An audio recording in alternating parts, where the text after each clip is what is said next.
Good morning, everyone. It is Monday, April 30th, 2018. It is the end of April, so thanks for joining us as we wrap up this month. And to wrap up this month, some friends of Mozilla. Thanks to everyone who contributed code to various add-ons projects during April. Special shout out to our three patch plus contributors, Svetlana, Trishul, Zombie, Oriole, and Christoph. Thank you so much for all your hard work and for contributing some awesome code to our project.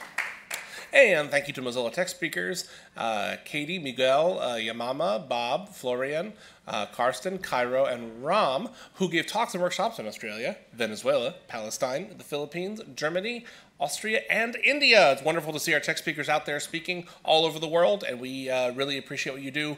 We would not have the reach we have without you. So thank you very much to our tech speakers. All right, upcoming events for this week. Looks like on Wednesday we've got our add-ons Good First Bugs triage, all those wonderful 3+ patch contributors. The way they get started is by starting off with Good First Bugs. So we go through the bugs that are filed on an add-ons project, and they decide which ones are going to be awesome for our first-time contributors. So if you want to help highlight or nominate a bug for that, you can join that, and that is in the ACE video room at 8:30 a.m. Pacific Daylight Time. There's a link with more information on the wiki. On Friday, we have the Sumo Firefox 60 preview with Mike Capley and Roland. There's a video you can watch, or you can join the Sumo video room at 9 a.m. Pacific Standard Time. New details how to join that, and there's a link to the agenda for what's going to be going on there. Don't forget that Firefox 60 is going to be our extended support release, so it's going to be around for a while. So definitely get yourself acquainted with Firefox 60. All right, we have a handful of speakers. I'm going to refresh just because we were all a little late this morning. Let me see if the agenda is updated. Wonderful. And we're going to start with Asa here in Mountain View with our weekly Firefox update. Let me get that scroll to the right spot. There we go. Thank you, Poch. Hey, everyone. Firefox 59.0.2 is our current release. Firefox 60 is in the beta channel and releases on May 9th. That's coming up real soon.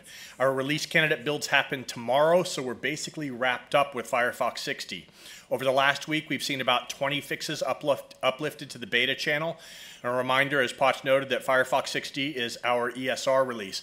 I'd also like to note that Firefox 60 is also the first release we'll be seeing sponsored content from Pocket Stories on the new tab page. I've added a link to the wiki. I think if we get a refresh, you'll be able, or if you load the wiki page, you'll be able to see that link. Firefox 61 is in the nightly channel and goes to release on June 26th. Mozilla Central is currently in a soft freeze until after the version bump on May 7th. Soft freeze means don't land your big scary changes right before uplift. We appreciate your help with that. Over the last week, we fixed about 480 bugs, including now, when there is a hidden tab, if you've got an extension that hides your tabs, we have an audio indicator on the All Tabs toolbar button. A 12-year-old bug was fixed, so proxy auto discovery now checks DHCP. That was fixed by a volunteer. Wonderful effort there. Firefox on Android can now use Chrome's Fling physics for scrolling. I think that's still behind a pref. I'm not 100% sure, but I've listed that pref in the wiki page. If you set that pref, or if it's already set, your scrolling, your long scrolls that you use flings for, should behave a lot more like the Chrome browser behaves on Android. And finally, we have much of CSS1 shapes in with the fixes at shape outside and shape margin. This is really exciting for web developers to be able to float text around, flow text around a float. The dev tools expose this feature, or will be exposing this feature, with some pretty exciting opportunities for developers to create new layouts. So that's it for this week on Firefox. Thanks, everyone. Have a good week. Thanks, Asa. All right. I did actually miss an event, I think. There I did. So just a real quick reminder that this Wednesday is another edition of the Homebrew Website Club Meetup. Happens nearly every Wednesday somewhere. And this week it is in Nuremberg, Germany, London, England, and San Francisco at the Mozilla San Francisco Commons. If you're someone who builds your own website and hosts on your own platform outside of the content silos that increasingly dominate our everyday life, this is the meetup for you. It's a quiet writing hour and then a little meetup. So you should check it out. There are lots of links with more information. Next up, we have Miriam here in Mountain View with a little update about the XR Studio stuff we talked about, I think, last week. Mm-hmm. Hello, hello. So I just wanted to say a little bit more about the XR Studio that I spoke about on the project call last week.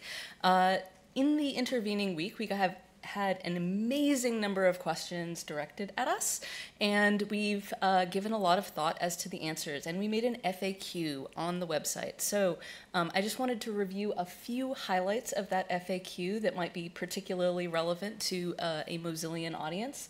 One, who can apply? Is it just for women? It is for women and non-binary folks.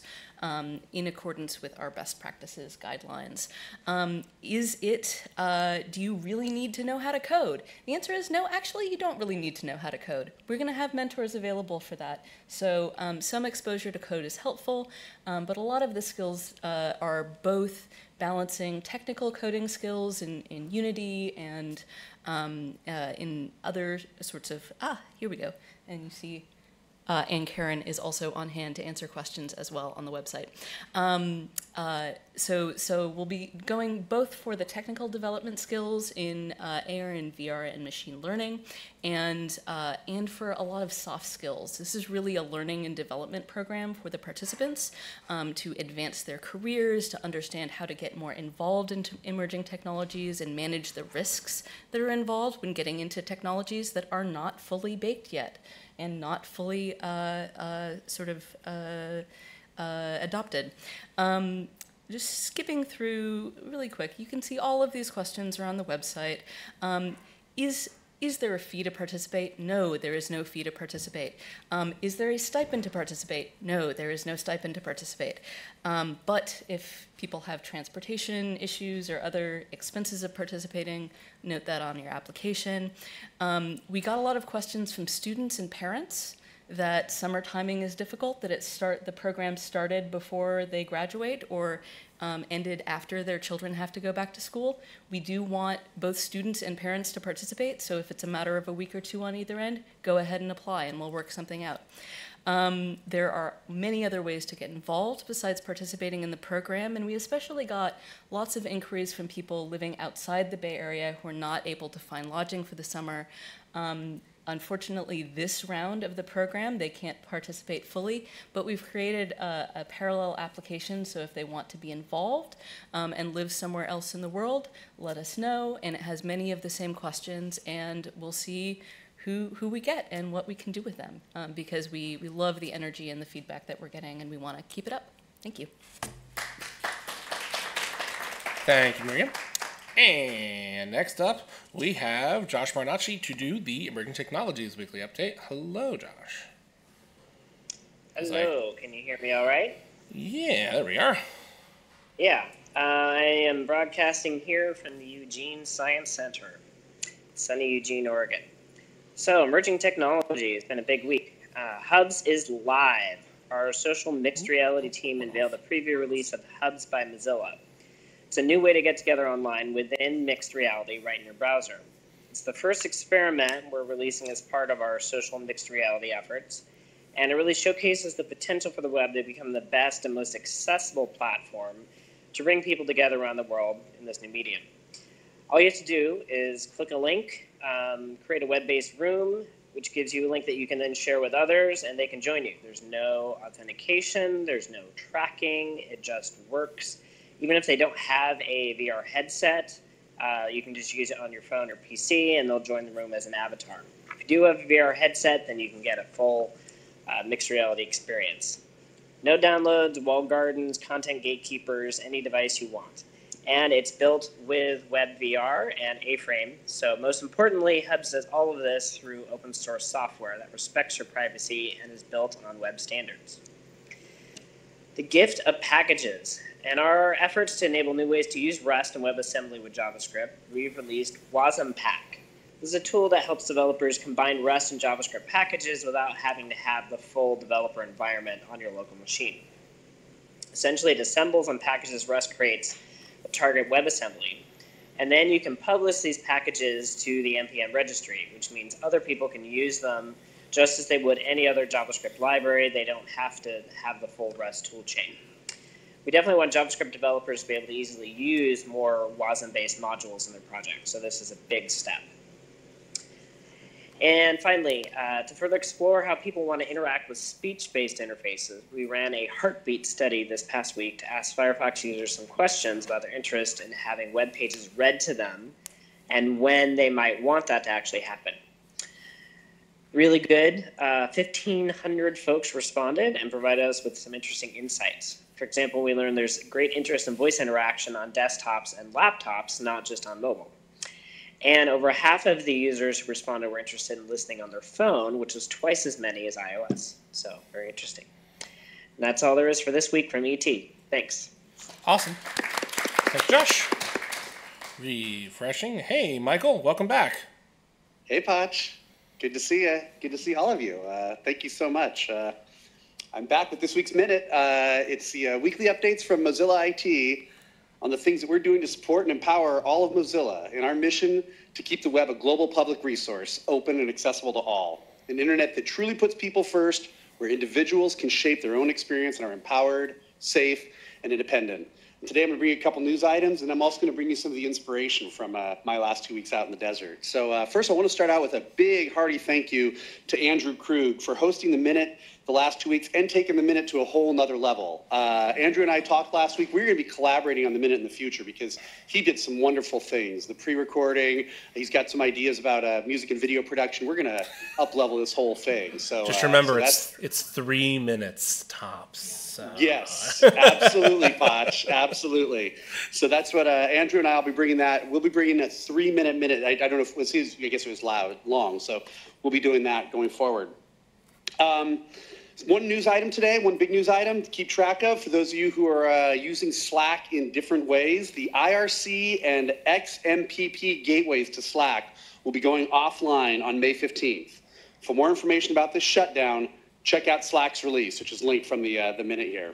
So now I just want to give you a little quick inspiration. We're going to fire through some things here. I was at Coachella, leaning on your shoulder, watching your husband swing in time. I guess I was in it because, baby, for a minute, it was Woodstock in my mind. That's what Lana Del Rey says about Coachella.